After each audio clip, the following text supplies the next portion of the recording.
طابت أوقاتكم أعزائي المتابعين، والسلام عليكم ورحمة الله وبركاته.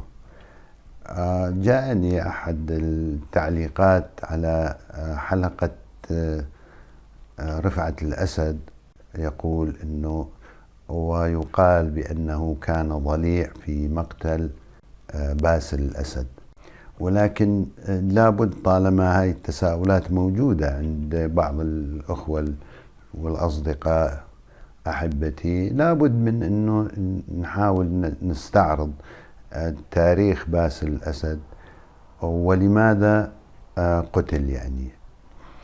طبعا أنا أؤيد صديقي بأنه هو تم قتله، ولم يكن حادث قضاء وقدر، بالتأكيد لا، لأسباب عديدة. لأنه أنا الحادثة كما رويت بأنه كان ذاهب إلى المطار، كانت هي مرسيدس 600، عجلاتها من النوع الخاص أنه فيها حجيرات هوائية، حتى لو أصيبت، حتى لو بطلقة تصيب حجرة أو حجرتين أو ثلاثة، بس ما العجلة ما تفقد هوائها نهائيا.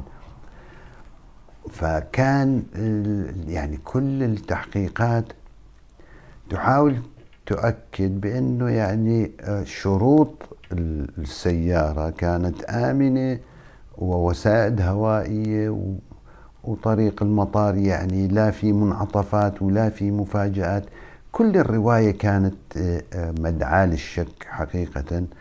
وعلاوة على ذلك أنا تقصدت أنه أطلع مع صديق لي بالسيارة بعد مرور حوالي أسبوع أو 10 أيام من الحادث، مشان نمر بنفس الطريق اللي مشى فيه، وأنه هو عند الدوار قبل دخول المطار صار الحادث هناك، وارتطم بالدوار والكذا، ورحنا ما شفنا شيء. حقيقة المكان لا ينم على أنه حصل في حادث أو في تصليحات أو ترميمات نهائيا. مبين إذا في ترميم للسور الدوار مثلا، يبين الإسمنت الحديث، من ما في أي مظهر من المظاهر. طبعا أنا بالأساس مشكك بالرواية، وإضافة لذلك طلعنا بس مشان أتأكد من شكوكي أنه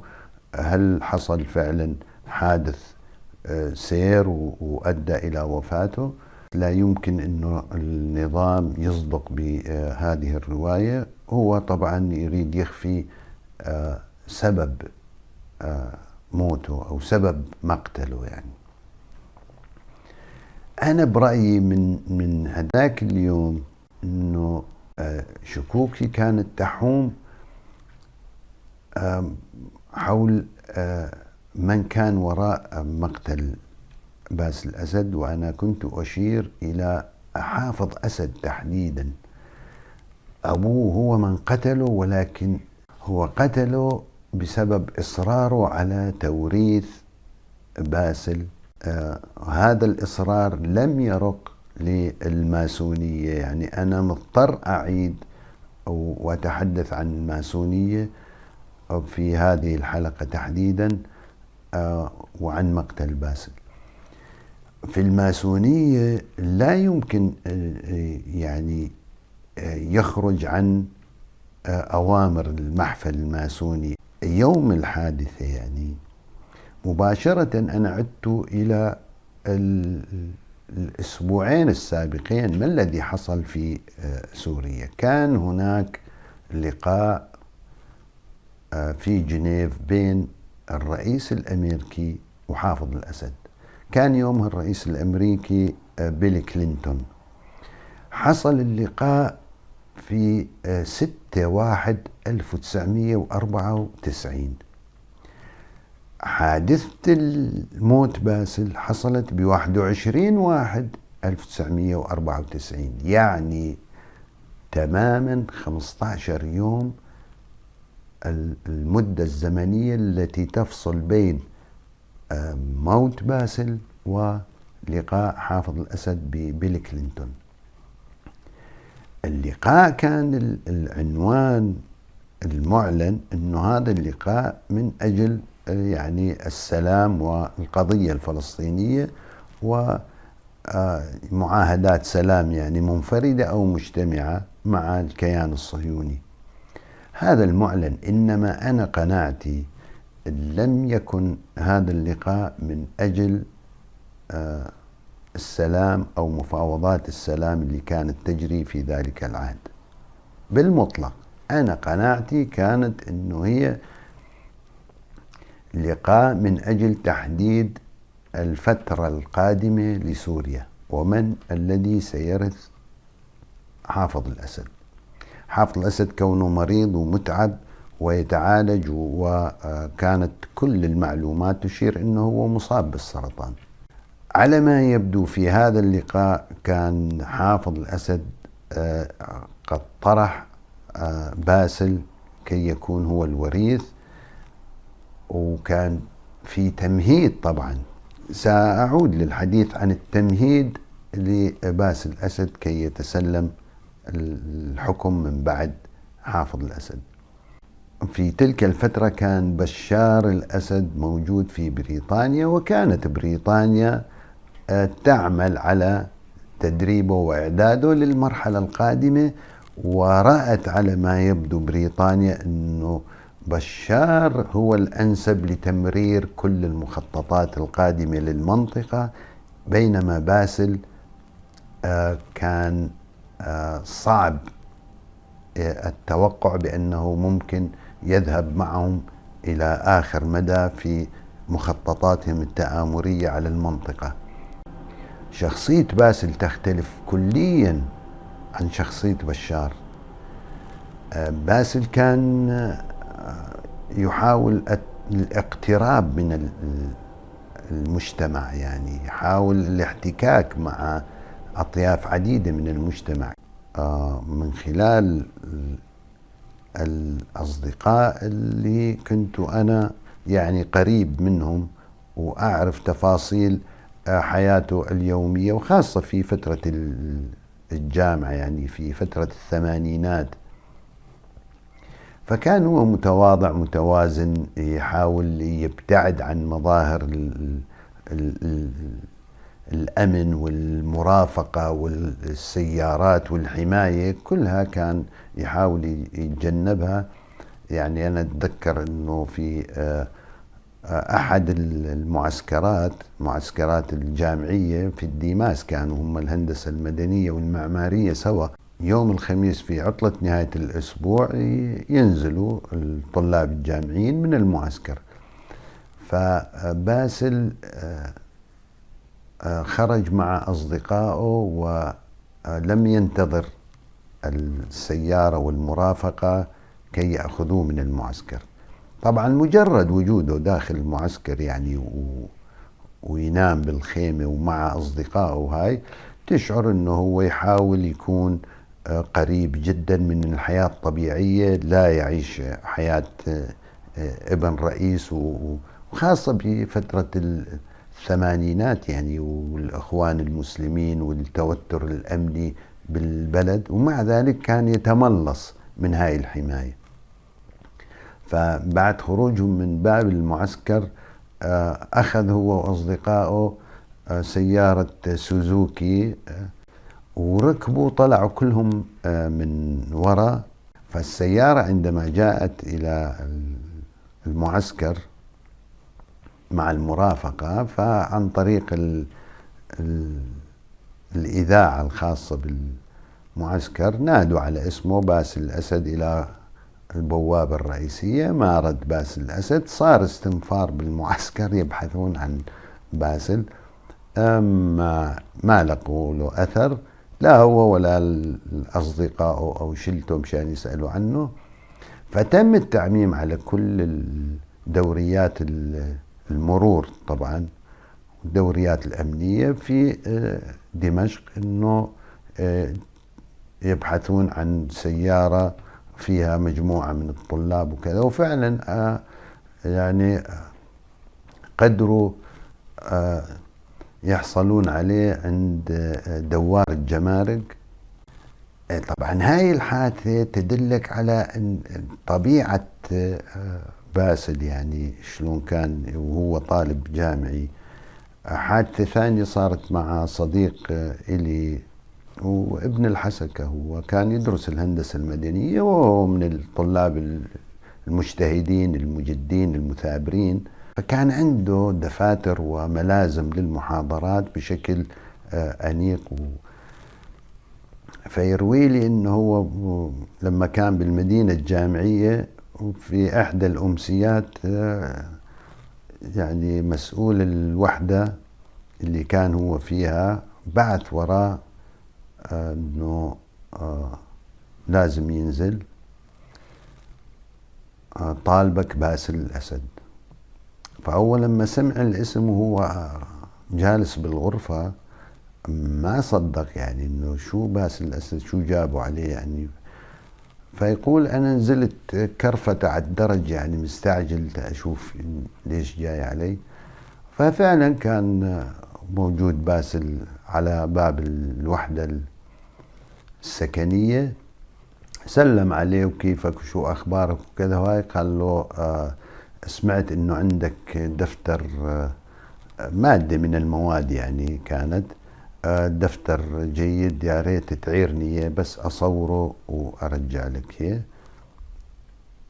شغلت يعني ساعة زمان. فطلع يعني كمان بسرعة البرق واحضر له الدفتر فهو عم يروي لي اياه ويقول لي يعني لو ياخذ الدفتر كله ما يرجعه ما في مشكلة. فهاي يعني حادثة ايضا تعطينا جانب من جوانب شخصية باسل، انه كان يريد يكون طالب يعني ينجح بذراعه مثلا ومهتم بالعلم، وما كان يعني ينحرج انه يطلب من اي طالب او زميل له مثل هاي المساعدة. يعني اقدر اقول انه هو كان فعلا قريب، وفي حوادث كثيرة أنا أقدر أستشهد فيها فيما بعد، يعني لما صار بالفروسية وكذا صار في نوع من مصادرة هاي الشخصية اللي كانت بالبدايات يعني جيدة مقبولة حتى خلال حياته الدراسية. يعني أتذكر في عندنا إحنا كرنفال مباراة السلة بين الطب والهندسة، يعني هاي مباراة تقليدية ويصير فيها صراع وتحشد، يعني احنا كل الفروع الهندسية تجي على صالة تشرين على جنب، وجماعة الطب والصيدلة وطب الأسنان أيضا على الجنب الآخر، ويبلش ينزلوا قبل المباراة شي ملبسين المريول الأبيض ورأس حمار وحاطين السماعات. بالمقابل جماعة الطب ينزلوا شخص محدوب ولابس نظارات طبية وعلى العكاز وشايل التي الهندسية، مسطرة التي على ظهره وهو أحدب يعني، ونضحك وكذا. وهاي بعدين تبدأ المباراة. أحد أصدقائي الموجود معاي على المدرج فنكشني إنه يعني التفت إلى الوراء. قلت له خير؟ قال لي بس اتفرج وراك شوف مين اللي جالس ورانا. لما التفتت لورا بعد دقيقة يعني مع التصفيق والكذا، فلما التفتت لورا كان بعد بصفين من المقاعد كان هو موجود باسل مع أصدقائه. فصرت أنا أبحث بالمحيط اللي حوالينا أنه يكونوا في رجال أمن كذا، ما بين أنه في رجال أمن واضحين، قد يجوز يكونون يعني من تحليل شخصية طلاب أكيد، بس يعني كمظهر أمني واضح غير متوفر. هاي كانت شخصية باسل في أيام الجامعة. بعد الجامعة أو هو دخل بالحرس الجمهوري، وأنا ذهبت إلى التلفزيون. فهي قصة ثانية، يعني كان أحد المصورين بالتلفزيون يعني جاء يتندر بقصة بيني وبينه، طبعا يحكي لي أنه لما رحت أصور بالحرس الجمهوري، فكان قائد الحرس الجمهوري برتبة عميد، فكان عم يحيي باسل الأسد اللي هو كان برتبة ملازم أول أو نقيب، فكان هو اللي يحييه ويقدم له الصف ويخاطبه سيدي ولي العهد. فهو يقول لي أول مرة أنا أسمع كلمة ولي العهد، ليش إحنا مو جمهورية يعني ما في ولي عهد. شخصية باسل ما بعد الجامعة قد يجوز أخذت منحى آخر تعززها، يعني مواقفه مثلا بالفروسية وكيف سجن المنافسه يعني عدنان قصار وسجنه 21 سنة. أعتقد أنه يجوز لأسباب أخرى، أو ربما يعني أمر السجن أو الحبس لم يكن قد خرج من باسل، ممكن من أي جهة أمنية وممكن من مصادر أخرى، أنه لا يمكن هاي الشخصية يكون في أحد ينافسها. كله وارد. ربط الحادثة بالاجتماع بين حافظ الأسد وبيل كلينتون هو كان اجتماع لرجلين ينتمون إلى الماسونية. بيل كلينتون في كتابه اللي نشره بسنة 2004 وسماه حياتي ماي لايف، هو عم يقول عن نفسه انه انا ماسوني، ويحكي ببداياته انه هو من الاعدادي، من المرحلة الاعدادية انتسب الى منظمة ديموليه. ديموليه هو يقول والتي ترعاها وتدعمها الماسونية. ويعني هاي في بداياته، لسه هو بالصف السابع أو الثامن أو التاسع، وهو يعترف أنه أنا شربت الماسونية منذ كنت يافعا. وهي هاي المنظمة الديموليه يعني لرعاية الشباب اليافعين. هاي الماسونية هي اللي تصنع هاي الشخصيات وتخطط لها. فعلى ما يبدو بهذا الاجتماع كان اجتماع ماسوني. عندما أيقن بيل كلينتون أن حافظ الأسد مصر على باسل الأسد أنه هذا هو من سيرث الحكم، لأنه حافظ الأسد على ما يبدو كان يرى بباسل امتداد له، بعكس بشار كان يشعر في انقطاع بينه وبين بشار، ما كان يحب بشار، وكل التقارير كانت تقول انه ما كان يود بشار نهائيا، وبشار شخصية يعني انعزالية ويمكن معاه توحد. كل هذا خلى حافظ الأسد يصر على أنه باسل هو الامتداد الطبيعي لمرحلتي، وبالتالي هو لم يقبل أي عرض آخر. أعتقد أنه بيل كلينتون عندما انتهى هذا الاجتماع أو خرج بقناعته أنه حافظ الأسد مصر على باسل ولا يريد بشار، بينما كان بشار جاري إعداده وترتيبه في بريطانيا. عندها أكيد خرج قرار تصفيته وتنحيته عن طريق بشار. ولهذا أنا أقول أن حافظ أسد هو من قتل باسل. إصراره على ما يبدو هو الذي دفع الماسونية لإصدار قرار التصفية والتنحية. في هناك كثير من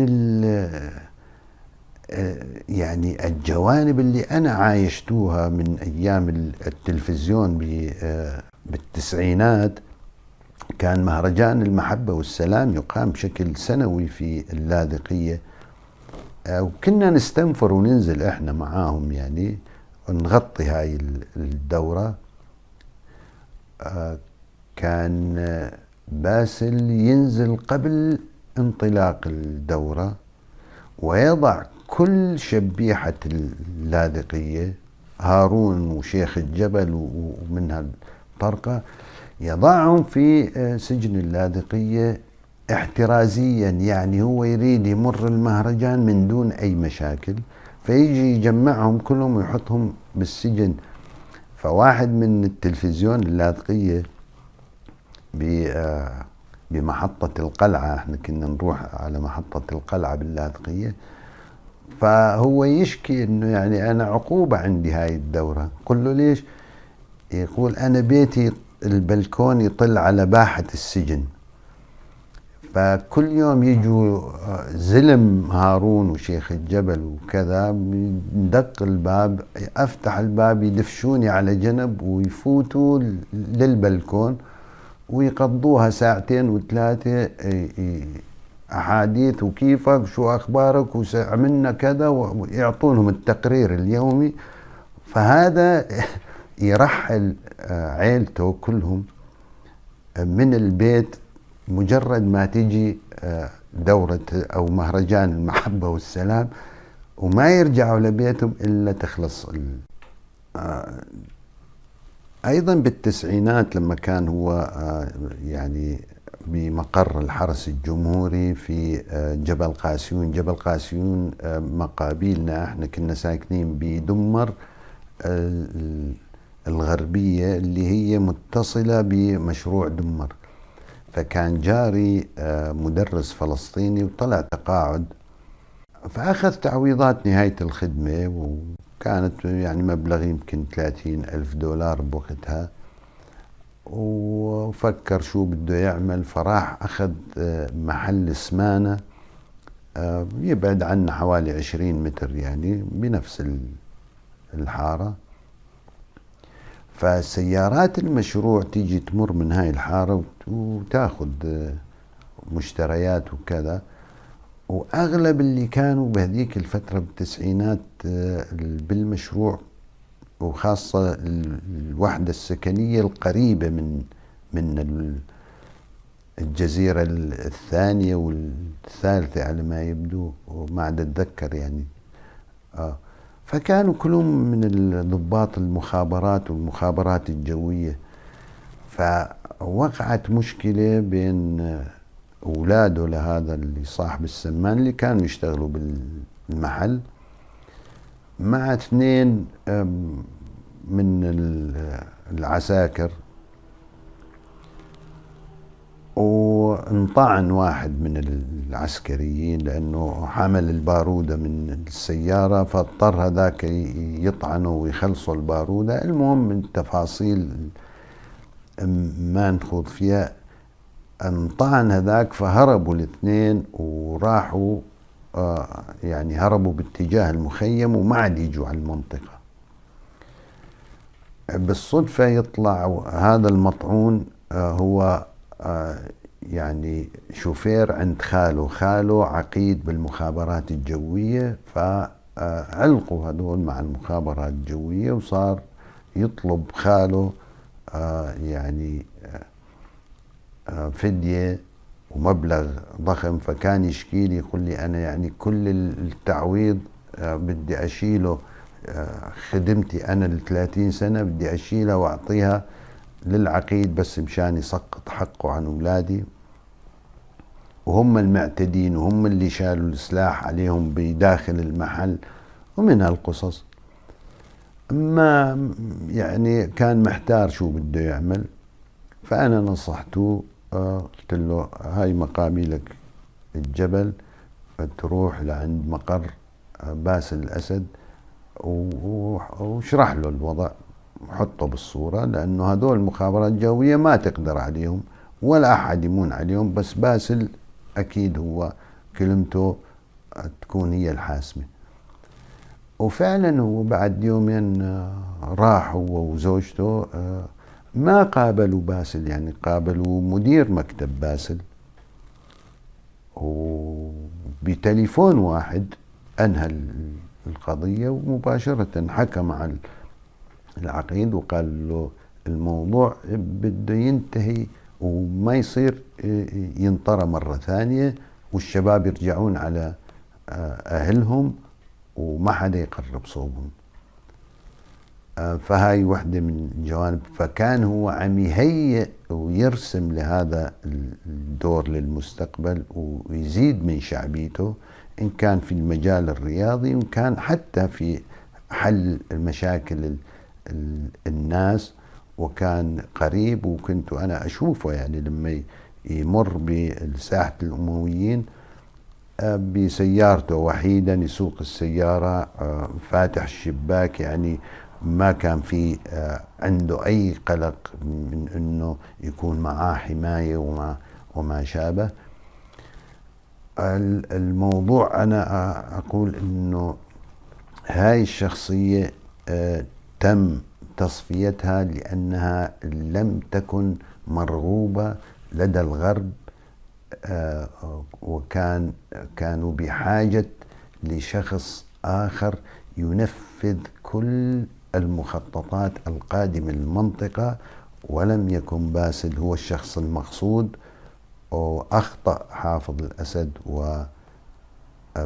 بالإصرار عليه على ما يبدو، ولذلك دفع الثمن. وأقول بالنهاية أنه يعني ممكن جرائم حافظ الأسد في حماه وغيرها يعني يدفع ثمنها في أولاده، مثل ما حصل مع مجد وباسل، والآن الجريمة المستمرة على يد ماهر وبشار. أعتقد أنه باسل الأسد كان شخص